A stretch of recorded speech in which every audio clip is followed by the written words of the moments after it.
Good morning students. आज अपने जो 9th क्लास का अध्याय नंबर 7 चल रहा था उसी के आगे अध्याय नंबर 7 जीवों में विविधता।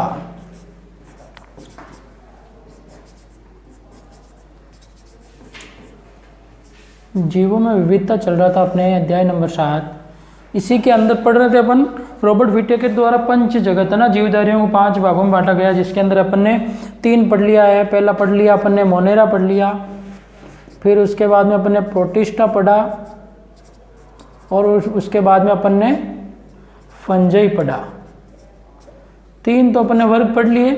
आज अपन नंबर 4 पढ़ेंगे जो सबसे इम्पोर्टेंट भी है आपके, है ना, प्लांटी के बारे में। ठीक है, तो ये तीनों तो कंप्लीट हो गए अपने पिछली क्लास तक। आज अपन नंबर 4 शुरू करते हैं आपके प्लांटी, है ना। 4 नंबर रॉबर्ट विटेकर द्वारा जीवधारियों को बांटा गया है ना, प्लांटी। आई बात समझ। प्लांटी से क्या तात्पर्य है, नाम से पता चल रहा। प्लांट की हिंदी में क्या कहते हैं इसको, पादप, मतलब प्लांट, पादप को इंग्लिश में कहते हैं प्लांटी। तो ये प्लांटी शब्द क्या है, पादप। इसके अंदर क्या आते हैं आपके प्लांटी के अंदर, एक बार देखो तो मैं आपको बेसिक बता दे रहा हूँ। प्लांटी के अंदर और 5वां पढ़ेंगे अपन एनिमेलिया, इन दोनों में थोड़ा सा अंतर देख लेते हैं, फिर अपन प्लांटी को शुरू करते हैं ना, क्योंकि अपन ने 3 पढ़ लिए। आपको ये पता रहना चाहिए कि अगला आपके वर्ग कौन सा, एनिमेलिया है 4था और 5वां, तो इनमें अंतर क्या रहेगा इसके बारे में। देखो प्लांटी में सबसे पहली बात है कि पादपों के अंदर क्या पाई जाती है, कोशिका भित्ति। आई बात समझ में। इस वर्ग में कोशिका भित्ति वाले पादप आते हैं। आई बात समझ में। क्या आता है इसके अंदर, इसमें कोशिका भित्ति वाले, कोशिका भित्ति, कोशिका भित्ति वाले बहुकोशिक, कोशिका भित्ति वाले बहुकोशिक, है ना। एक कोशिक और वगैरह तो वो सब आपका आ गए थे इसके अंदर, है ना। प्लांटी, प्रोटिस्टा, ये सॉरी प्रोटिस्टा इनके अंदर, है ना। बहुकोशिक और यूकैरियोटी, यूकैरियोटी का मतलब जिनके अंदर क्या पाए जाते हैं आपके, ये सारे जो अंग है, केंद्रक है, सारी चीज़ें कोशिकांग है, वो सब विकसित होते हैं, यूकैरियोटिक जीव आते हैं। आई बात समझ। इसमें कौन से आते हैं, यूकैरियोटिक जीव आते हैं। और एनिमेलिया की बात करें तो इस वर्ग में क्या आते हैं, कोशिका भित्ति नहीं पाई जाती, पहली बात तो। आई बात। इसमें क्या होते हैं, सभी बहुकोशिक, कौन से होते हैं, बहुकोशिक यूकैरियोटी जीव, बहुकोशिक यूकैरियोटी, बहुकोशिक और यूकैरियोटी, बहुकोशिक और यूकैरियोटी जीव आते हैं। मतलब इनके अंदर सेल वॉल नहीं पाई जाती है। इनके अंदर सबसे इंपॉर्टेंट बात है, पादपों के अंदर कोशिका भित्ति पाई जाती है और जंतुओं में नहीं पाई जाती। तो एनिमल नाम से पता चल रहा है ना, जंतु, तो जंतुओं के अंदर कोशिका भित्ति नहीं पाई जाती है। यही बात समझ। इसके अलावा इनमें क्या होता है आपके, ये होते हैं आपके स्वपोषी, मतलब अपना पादप अपना भोजन क्या करते हैं, स्वयं बनाते हैं, स्वपोषी होते हैं। और जंतु क्या करते हैं, विषमपोषी होते हैं। क्या होते हैं, विषमपोषी, जो अपना भोजन स्वयं नहीं बनाकर दूसरों पर आश्रित रहते हैं। ये बात समझे, विषमपोषी होते हैं। ये इनके अंदर मेनली अंतर हो गया।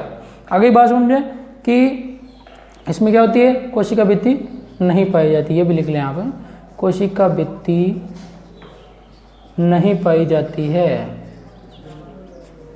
कोशिका भित्ति नहीं पाई जाती है। किसकी बात कर रहा हूँ मैं, आपके एनिमेलिया वर्ग की। तो इस प्रकार से ये आपके हो गए, इसके बारे में बातें कर ली अपन ने।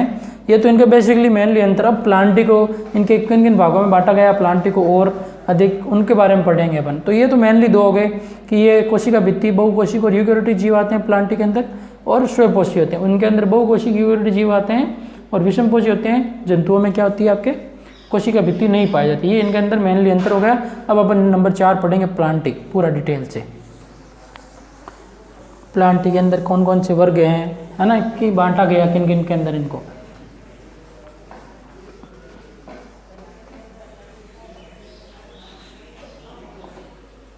प्लांटी में देखो अब आपके, अब प्लांटी क्या है, पौधों में प्रथम स्तर का वर्गीकरण आधारित है। ये किसके आधार पर बांटा गया है, मतलब उसकी संरचना के आधार पर। मतलब इसके अंदर पूर्ण रूप में विकसित पादप भी आते हैं, जैसे कुछ पादप हैं जिनको जड़, तना, पत्ती में अपन देख विभेद कर सकते हैं। कुछ पादप ऐसे भी हैं जिनके अंदर अपन ये पता नहीं लगा सकते इनके अंदर पत्ती कौन सी है, जड़ कौन सी है, तना कौन सा है ना। तो इसके आधार पर इसके अलावा इनको बीज धारण करने की क्षमता के आधार पर कुछ एक पादप होते हैं तो जिनके बीजों के ऊपर कवर आता है, कुछ एक पादप होते हैं जिनके बीज के ऊपर क्या होता है, बीज छोल नहीं होता है, मतलब उसके ऊपर कवर नहीं होता है ना। इसके अलावा कुछ के अंदर फल बनते हैं, किसी के अंदर नहीं बनते हैं। इसके आधार पर प्लांटिक को क्या किया गया है, लगभग 5 भागों में बांटा गया है। कितने भागों में? प्लांटिक को 5 भागों में बांट कर पढ़ेंगे अपन। 5 भाग कौन कौन से, देखो इसके अंदर नाम बता दे रहा हूँ मैं पहले। सबसे पहले अपन पढ़ेंगे सबसे कम विकसित प्लांटिक के अंदर थैलोफाइटा, है ना। सबसे पहले पढ़ेंगे अपन थैलोफाइटा के बारे में, यही बात समझ में, थैलोफाइटा। फिर नंबर 2 में पढ़ेंगे अपन इसके अंदर प्लांटिक के अंदर आपके थैलोफाइटा के बाद में ब्रायोफाइटा, ब्रायोफाइटा। फिर अपन नंबर 3 के अंदर पढ़ेंगे आपके टेरिडोफाइटा, आई बात समझ में, टेरिडोफाइटा। और नंबर 4 पढ़ेंगे अपन इसके अंदर जिम्नोस्पर्म,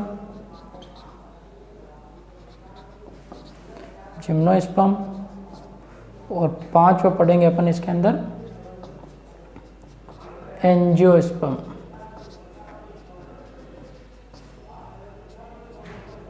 आगे बात समझ। तो ये आपके 5 भाग पढ़ेंगे अपन इसके अंदर प्लांटिक के अंदर कि सबको क्या क्या इनके लक्षण क्या हैं, इनके अंदर क्या होता है, आई बात समझ में, कौन कौन से जीवों को इनके एग्जाम्पल पढ़ेंगे, आई बात। तो एक एक करके अपन प्लांटिक के विभिन्न भागों को पढ़ेंगे। तो ये 5 हो गए आपके, कौन सा, थैलोफाइटा, ब्रायोफाइटा, टेरिडोफाइटा, जिम्नोस्पर्म। और ये सबसे कम विकसित पादप है थैलोफाइटा, और सबसे ज़्यादा विकसित पादप कौन से हैं आपके, एंजियोस्पर्म और जिम्नोस्पर्म, आई बात। सबसे कम विकसित पादप तो थैलोफाइटा और सबसे अधिक विकसित आपके ये एंजियोस्पर्म, है ना। इनके बारे में अपन चर्चा करेंगे अब एक एक करके। तो सबसे पहले अपन थैलोफाइटा के बारे में चर्चा करते हैं।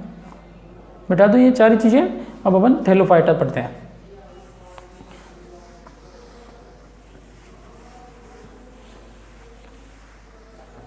थैलोफाइटा, अब देखो थैलोफाइटा के इम्पोर्टेंट, इसका सबसे पहली बात तो इसका नाम क्या होता है, थैलस के समान। मतलब थैलोफाइटा नाम से पता चल रहा है कि इसकी संरचना कैसी होगी, एक थैलस के, मतलब एक थैला होता है ना, अपना बैग होता है, उस थैले के जैसी संरचना है, थैलस के समान संरचना होती है, आई बात। जिसके अंदर शारीरिक विभेदीकरण नहीं होता, मतलब इसके अंदर पादप के अंदर जड़, तना, पत्ती वो सब अपन अलग अलग देख नहीं सकते, वो एक थैले के जैसे ये ना, ये इस प्रकार से थैलस की तरह संरचना होती है। अब इसके अंदर कहाँ पत्ती है, कहाँ जड़ है, कुछ पता नहीं चल रहा ना, थैले के समान, जैसे अपन आपका स्कूल बैग है ना, उसी प्रकार होता है इसके अंदर। तो थैलस के समान संरचना होती है, इसके कारण इसको थैलोफाइटा कहते हैं, यही बात समझ में, बैग की तरह, थैलस के समान। तो लिखें इसके अंदर कि इन पौधों में, अपन इसके गुण लिखें तो इन पौधों में क्या होता है, इन पौधों में शारीरिक संरचना में, इन पौधों में शारीरिक संरचना में, इन पौधों में शारीरिक संरचना में विभेदीकरण नहीं पाया जाता है। विभेदीकरण मतलब जड़ तना में बंटा हुआ नहीं होता, ये शारीरिक संरचना में विभेदीकरण, विभेद नहीं कर सकते अपन, आई बात समझ में, विभेदीकरण नहीं पाया जाता है।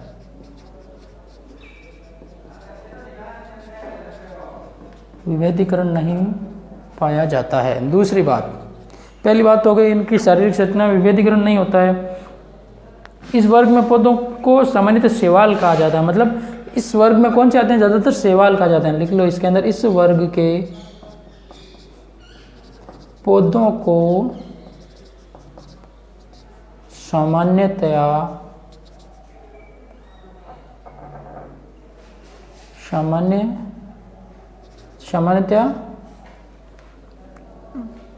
शैवाल कहा जाता है, एल्गी कहा जाता है ना, शैवाल कहा जाता है। आगे बात समझ में इसके अंदर। अब और बात करें इसके अंदर थैलोफाइटा के अंदर, पहली बात तो इसके अंदर शारीरिक संरचना जड़ तना पादप में विभेदित नहीं होता है, सामान्यतः इनको शैवाल कहा जाता है और मुख्य रूप से ये जल में पाए जाते हैं। क्या होता है इनके जो पादप हैं मुख्य रूप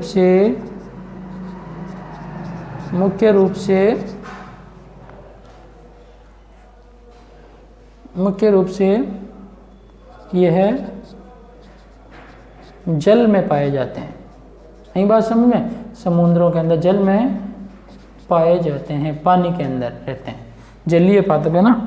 एग्जाम्पल की बात करें इसके अंदर तो एग्जाम्पल आपके खूब सारे जो शैवाल हैं उनके अंदर अपन लिख सकते हैं यूलोथ्रिक्स है। यही बात समझ में, क्या है यूलोथ्रिक्स।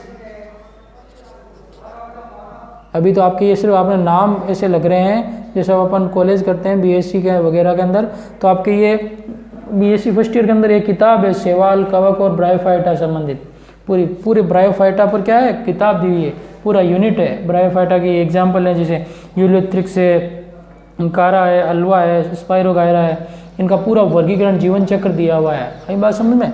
तो अभी ये यूलोथ्रिक्स है, कारा शैवाल का नाम है ना, ये क्लेडोफोरा,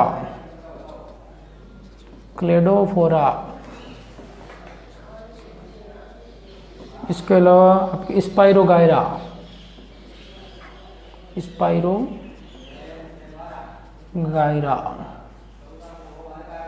आई बात समझ में। इसके अलावा ये आपके अल्वा इत्यादि, ये सभी क्या है आपके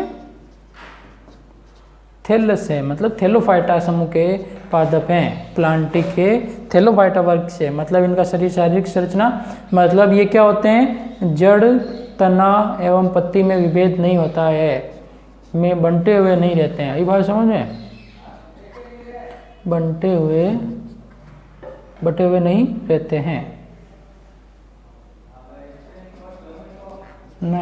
हैं।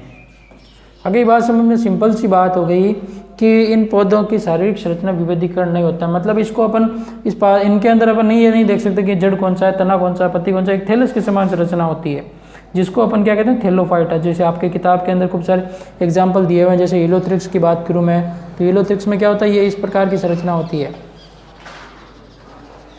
अरे मतलब अब इसके अंदर पत्ती कौन सी है, जड़ कौन सी है, तना कौन सा, आप बताओ कैसे पता चले, इसके अंदर कुछ पता नहीं चलता। यही बात समझ में। तो इस प्रकार से क्या होता है इनके अंदर जड़, तना, पत्ती में विभेदीकरण नहीं होता है। इसके अलावा ये पादप क्या होते हैं ज़्यादातर जलीय होते हैं, जल में पाए जाने वाली संरचनाएं होती है और इनको अपन शैवाल भी कहते हैं ज़्यादातर। तो ये हो गया आपके थैलोफाइटा समूह, प्लांटी का पहला वर्ग पढ़ा अपन ने थैलोफाइटा।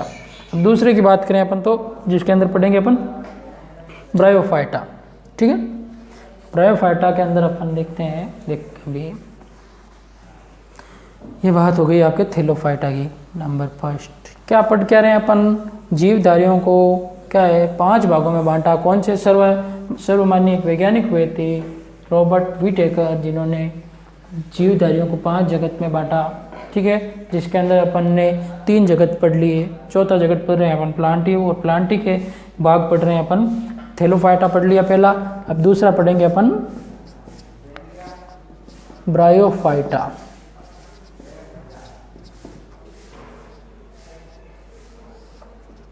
ब्रायोफाइटा, अब देखो ब्रायोफाइटा की बात करें अपन तो इस वर्ग को सबसे सिंपल सी बात है कि इसको अपन क्या कहते हैं पादप जगत का उभयचर। अब उभयचर किसे कहते हैं ये पता होना चाहिए आपको। उभयचर का मतलब है मेंढक क्या है, एक उभयचर प्राणी है।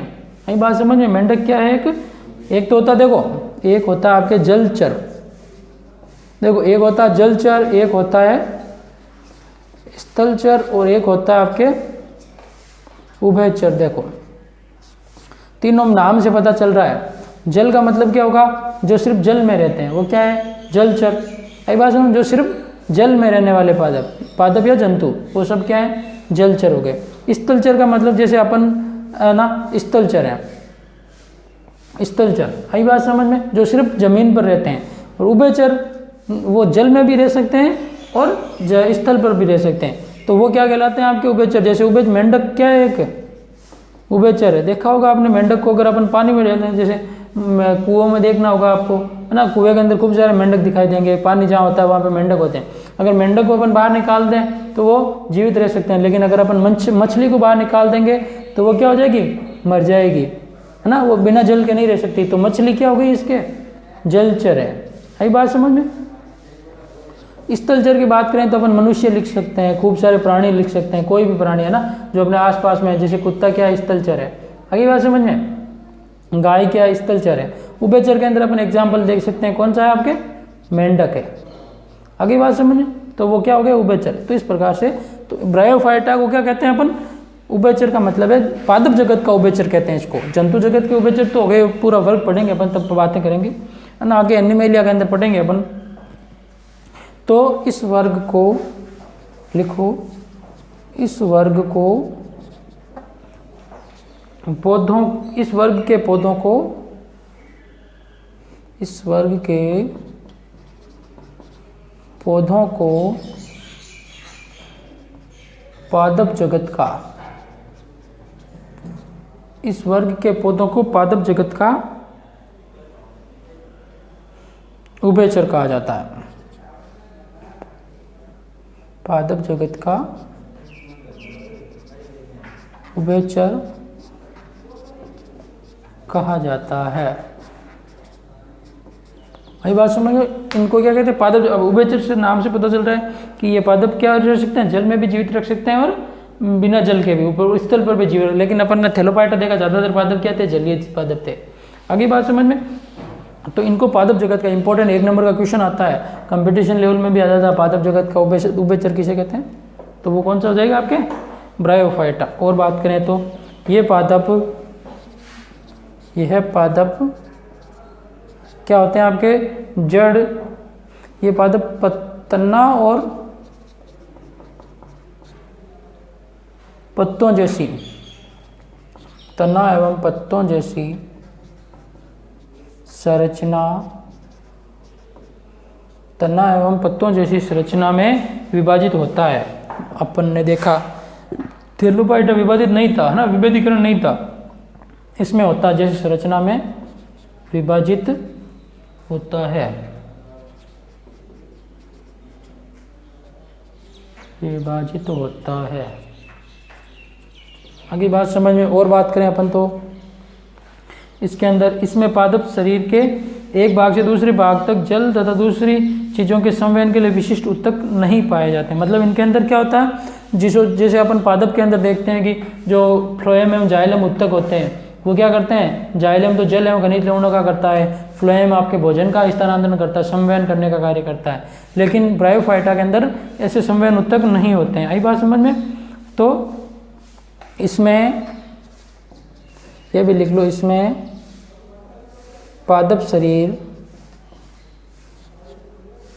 इसमें पादप शरीर के एक भाग से दूसरे भाग तक, एक भाग से दूसरे भाग तक जल तथा दूसरे भाग तक जल तथा दूसरी चीज़ों का, जल तथा दूसरी चीज़ों का के संवहन के लिए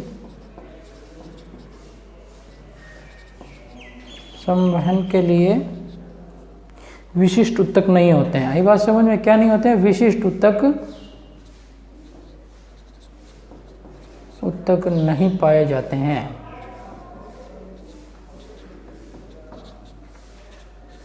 नहीं पाए जाते हैं। अगली बात समझ में।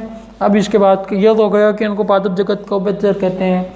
इनके अंदर तना और पत्तों जैसी संरचनाओं में विभेदित किया जा सकता है। इनके अंदर कोई भी आपके क्या नहीं पाया जाता, उत्तक नहीं पाया जाता जो जल एवं भोजन का एक जगह से दूसरी जगह पर स्थानांतरण कर सके। अब इसके एग्जाम्पल की बात करें, उदाहरण के अंदर तो आपके एग्जाम्पल हो सकते हैं इसके अंदर रिक्शिया। क्या हो सकते हैं, रिक्शिया। इम्पोर्टेंट है ये, ब्रायोफाइटा का सबसे इम्पोर्टेंट एग्जाम। रिक्शिया है, मार्केंसिया है,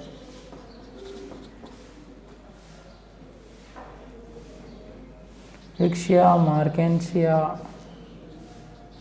और फ्यूनेरिया। क्या है, फ्यूनेरिया।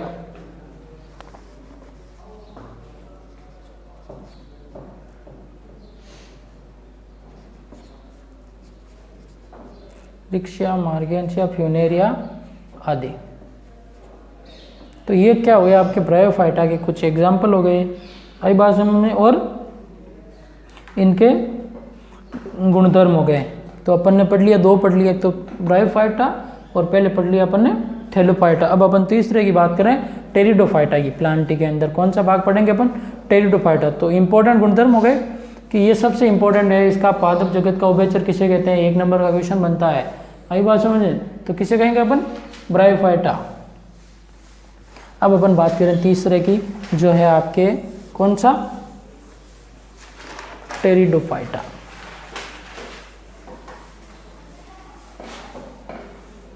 बात करेंगे अब अपन टेरिडोफाइटा के अंदर। तो नंबर 3 पे आ जाएगा आपके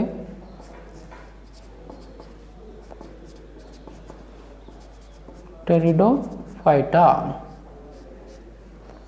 अब टेरिडोफाइटा की बात करें तो टेरिडोफाइटा क्या होते हैं, इनके अगर अपन गुणधर्मों की बात करें तो जिसके अंदर देखो सबसे पहले इस वर्ग के पादप क्या होते हैं, जैसे मैंने कहा आपको कि थैलोफाइटा कम विकसित था, उससे ज़्यादा विकसित कौन सा आ गया, ब्रायोफाइटा। उससे ज़्यादा विकसित कौन सा आ जाएगा, टेरिडोफाइटा। और टेरिडोफाइटा से ज़्यादा विकसित जिम्नोस्पर्म, और जिम्नोस्पर्म से एंजियोस्पर्म। इस प्रकार से अपन जैसे जैसे आगे बढ़ते जाएंगे पादप का शरीर विकसित हो जाएगा। तो इस वर्ग के गुणधर्म क्या हो गए, सबसे पहला कि अपन ने देखा ब्रायोफाइटा में संवहन के लिए क्या थे, आपके उत्तक नहीं थे, लेकिन इसके अंदर उत्तक होंगे। जैसे अपन ने देखा उसके अंदर तना और पत्ती में था, इसके अंदर जड़, तना, पत्ती सभी भागों में शरीर विभाजित होगा, आई बात समझ में। तो लिखो इस वर्ग के पौधों में, इस वर्ग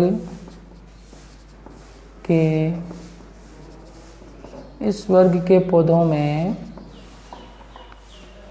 पौधों का शरीर जड़, तना तथा पत्ती, जड़, तना तथा पत्ती, है ना, 3 ही भाग होते हैं, ज़्यादा इंपॉर्टेंट बेसी में विभाजित होता है। जड़, तना व पत्ती में विभाजित होता है। तो इन पादपों का शरीर क्या होगा, आपके जड़, तना एवं पत्ती में विभाजित होता है।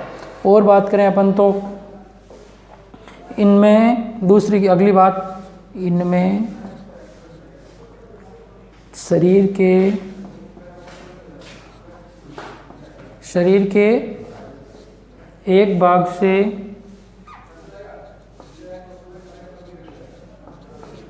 से दूसरे भाग, शरीर के एक भाग से दूसरे भाग तक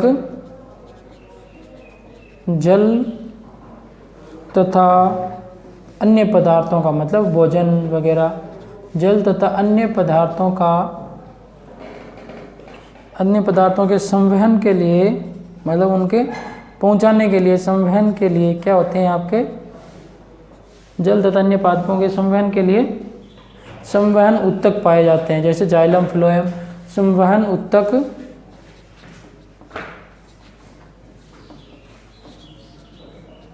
पाए जाते हैं। आगे बात समझ में, संवहन उत्तक पाए जाते हैं। तो टेरिडोफाइटा के हो गए गुण। तो पहला हो गया कि जड़, तना, पत्ती में विभाजित होता है। दूसरा हो गया इसके अंदर जल तथा अन्य पदार्थों के संवहन के लिए इनमें क्या पाया जाता है, संवहन उत्तक पाया जाता है। एग्जाम्पल की बात करें अपन तो इसके अंदर मार्सिलिया क्या हो जाएगा, मार्सिलिया।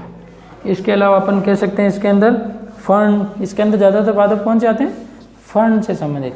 और बात करें अपन तो इसके अंदर सबसे इम्पोर्टेंट ये हो गया एग्जाम्पल हॉर्स टेल, कि उसकी पादप क्या होती है, घोड़े की पूंछ की तरह। हॉर्स का मतलब घोड़ा, टेल का मतलब पूंछ। एक पादप है जिसके अंदर क्या होता है, उसके शरीर जो उसकी बनावट होती है वो घोड़े की पूंछ की तरह होती है, तो उसको अपन हॉर्स टेल भी कहते हैं। तो ये हो गया आपके टेरिडोफाइटा के संबंध में। अगली बात समझ में, तो इसका शरीर जड़, तना, पत्ती, जैसे थैलोफाइटा में तो एक थैले के समान था, मतलब थैलस के समान शरीर था, जड़, तना, पत्ती कुछ भी अलग नहीं था। दूसरी बात की ब्रायोफाइटा के अंदर देखा कि अपन तने और पत्ती में तो विभेद था, लेकिन जड़ वगैरह नहीं दिखाई देती थी, संवहन उत्तक नहीं पाए। इसमें क्या होता, थोड़ा और विकसित हुआ, जड़ तना पत्ती में पादप विभेदित हुआ।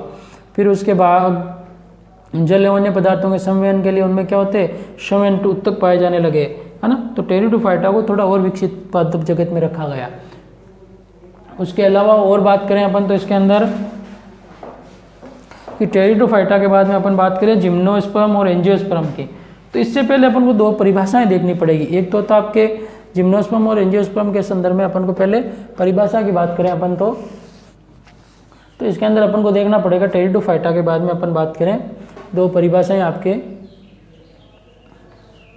तो टेरिडोफाइटा मिटा दूं आपके, हो गया कंप्लीट एग्जाम्पल। और इसके बेसिक इंट्रोडक्शन ये है आपके सिलेबस के अकॉर्डिंग, ज़्यादा आपके नहीं दिया हुआ है, ठीक है। अगर बात करें अगली नंबर 4 पे अपन, अब देखो प्लांटी के अलावा प्लांटी के अंदर ही रखा गया है आपके और भी जो गुणधर्म है उनकी बात करूं तो मैं जो प्लांटी के अंदर है आपके दो परिभाषाएं पढ़ेंगे अपन। एक तो पढ़ेंगे क्रिप्टोगैम्स क्या होते हैं, दूसरा पढ़ेंगे अपन फेनेरोगैम्स। उनके बारे में चर्चा अपन क्या करेंगे, अगली क्लास में करेंगे। और जिम्नोस्पर्म और एंजियोस्पर्म क्या करेंगे अपन, अगली क्लास में पढ़ेंगे। तो आज की क्लास के लिए इतना ही। तो अपन ने जीवों के अंदर विभिन्नता प्लांटी के अंदर अपन ने कितने पढ़ लिए, 3 भाग पढ़े। पहला थैलोफाइटा, दूसरा पढ़ा अपन ने कौन सा, थैलोफाइटा हो गया आपके, फिर ब्रायोफाइटा हो गया। ब्रायोफाइटा का इंपॉर्टेंट फैक्टर पढ़ा अपन ने कि इसको पादप जगत का क्या कहते हैं, उभयचर। और तीसरा अपन ने पढ़ लिया अभी कौन सा, टेरिडोफाइटा, जिसके अंदर थोड़ा और विकसित पादप था। एग्जाम्पल थे, इनके एग्जाम्पल याद रखना है और जो क्या क्या है इनके अंदर बेसिक इंट्रोडक्शन। फिर उसके बाद में क्रिप्टोगैम्स क्या होते हैं, फेनेरोगैम्स क्या होते हैं, उनके बारे में अपन अगली क्लास में चर्चा करेंगे। और जिम्नोस्पर्म और एंजियोस्पर्म के बारे में अगली क्लास में। तो ओके, गुड लक, धन्यवाद। आज की क्लास के लिए इतना ही, आगे की बातें अपन अगली क्लास में करेंगे। ओके, धन्यवाद।